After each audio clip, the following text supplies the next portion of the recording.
Sicer pa bi jaz v zvezi z naslednjim tednom, torej našim plenarnim zasedanjem, omenila predvsem dve temi. Prva je proračun, druga je resolucija o podnebnih spremembah. No, nazadnje pa bom omenila še dva dogodka, ki se bosta dogajala, in sicer eno je konferenca o jedrski energiji in drugo razstava o inovativnosti v kozmetični industriji. Najprej proračun. Prvič letos se sprejema proračun v skladu z Lizbonsko pogodbo in seveda je bilo zato pričakovati nekaj zapletov. Verjetno pa nismo pričakovali toliko zapletov, da ne bi uspeli izpolniti časovnice, ki je predvidena, kajti na tem novembrskem zasedanju bi morali že imeti usklajeno besedilo z Svetom Evropske unije. No, nažalost, do tega ni prišlo in pojavilo se je kar precej dezinformacij, češ, da je to zaradi tega, ker so finančni apetiti parlamenta preveliki, da parlament zahteva previsoko zvišanje proračuna, kar pa v času gospodarsko-finančne krize ni možno. Zato bi rada zdaj povsem jasno povedala, da je parlament sprejel predlog, ki ga je dal Svet Evropske unije, kar se tiče višine proračuna. Parlament se je popolnoma prilagodil temu, kar je predlagal Svet Evropske unije. Nismo pa odstopali od zahtev, ki bi pomenile odstopanje od Lizbonske pogodbe. Z Lizbonsko pogodbo je parlament dobil večje pristojnosti in želimo, da so te pristojnosti v celoti upoštevane. Tu gre konec koncev za vprašanje, ali je Evropska unija pravna država ali ni pravna država.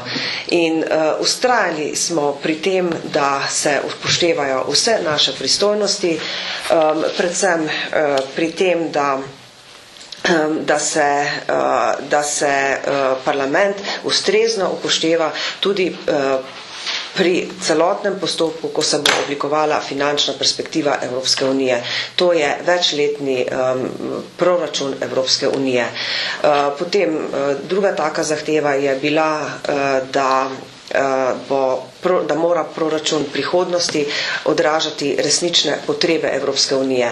Zdaj namreč odraža bolj evropsko stvarnost izpred parih desetletij.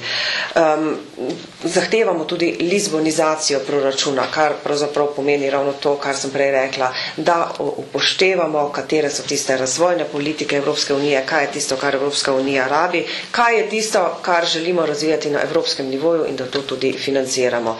Seveda moramo upoštevati tudi to, da z Lizbonsko pogodbo je kar nekaj novih področji, na katerih se oblikuje evropska skupna politika, da to seveda terja določena finančna sredstva.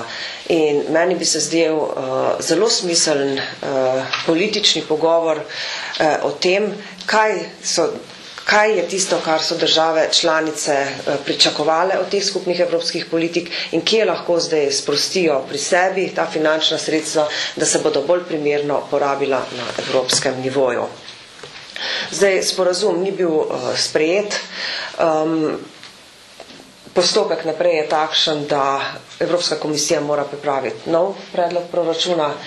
Evropski parlament bo vseeno o tem razpravljal naslednji teden in sprejel resolucijo. Poraba od januarja naprej bo po 12.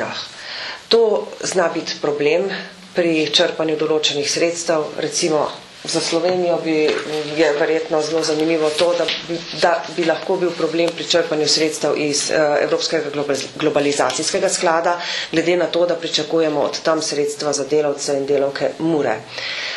Znal bi biti problem tudi pri subvencijah za kmetijstvo, pri vzpostavljanju teh novih služb na področju zunanje politike in parlament ne želi, da pade odgovornost za to na nas, zato bomo poskušali z resolucijo najti neko ustrezno pravno pot, da bodo vse te politike, ki smo se jim zavezali, tudi izvajane. Zato bomo tudi sprejeli temu primerno resolucijo.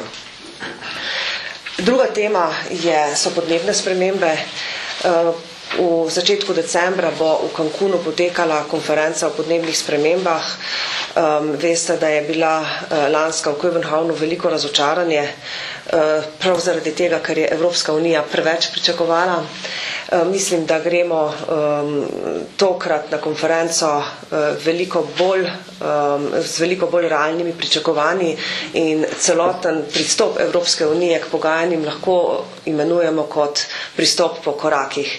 To pomeni, ne smemo pretiravati, ampak moramo po korakih pač upoštevati vso realnost in zagotoviti dve stvari sta, kjer Evropska unija ni pripravljena popustiti.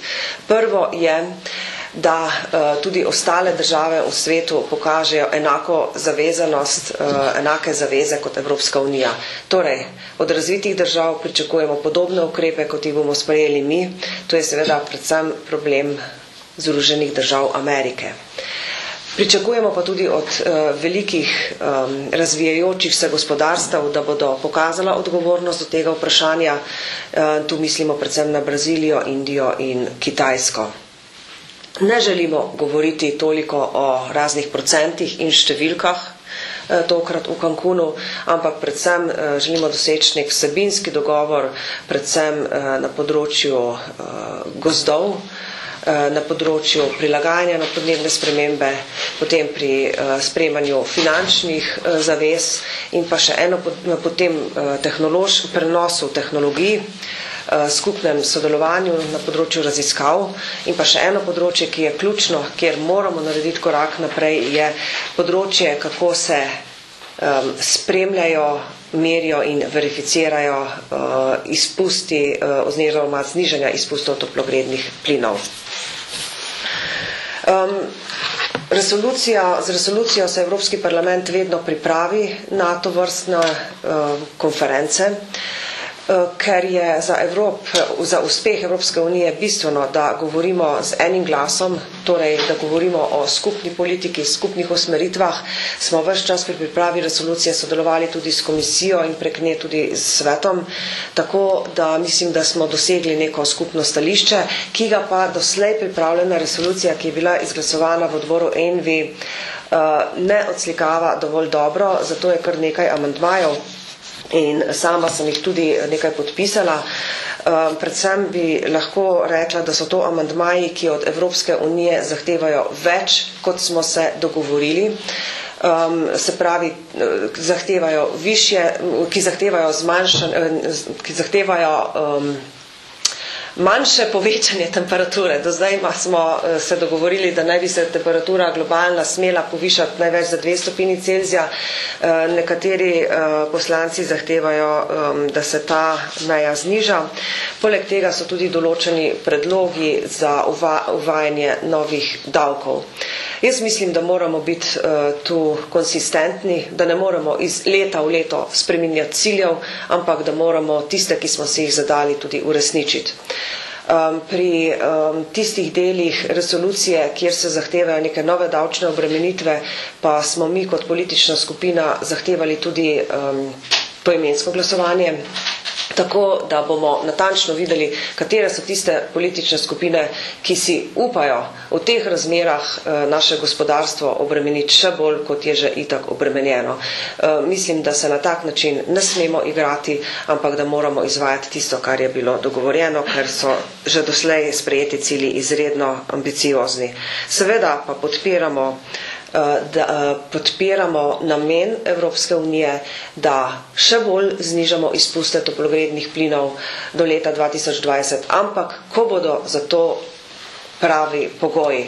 To pa so pogoji, ki sem jih že prej omenila, da morajo ostale države se pač ustrezno tudi odzvati na te globalne izzive. Naslednji teden po plenarnem zasedanju bo v petek potekala tudi konferenca, ki jo organizira Parlamentarna skupščina Sveta Evrope. Na tej konferenci bomo govorili o jedrski energiji in sama bom sodelovala v delu, kjer bomo predvsem obravnavali človeške resurse, človeške vire, kajti pri jedrski energiji je problem ta, da je bila dolgo časa zanemarjena in da če ne bomo takoj ukrepali, potem ne bomo imeli ustreznih ljudi, kajti sedanja generacija inženirjev gre počasi v pokoj, tako da je to kar vroče vprašanje in kot sem že rekla, te konference se bom tudi udeležila. No, potem bom pa še 7. in decembra pokroviteljica razstave, ki bo potekala v Bruslju v Evropskem parlamentu. To je razstava, ki jo organiziram skupaj z Združenjem kozmetične industrije Kolipa. To je združenje več kot 2000 podjetij, kjer želimo predstaviti, kaj vse ponuja ta sektor človeštvu in kaj so možne inovacije na tem področju v prihodnosti.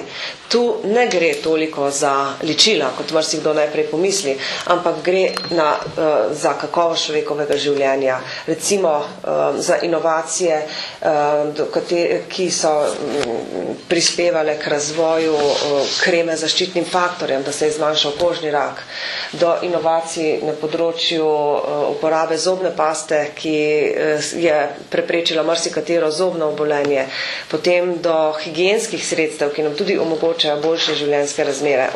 Vse to želimo pokazati na tej razstavi.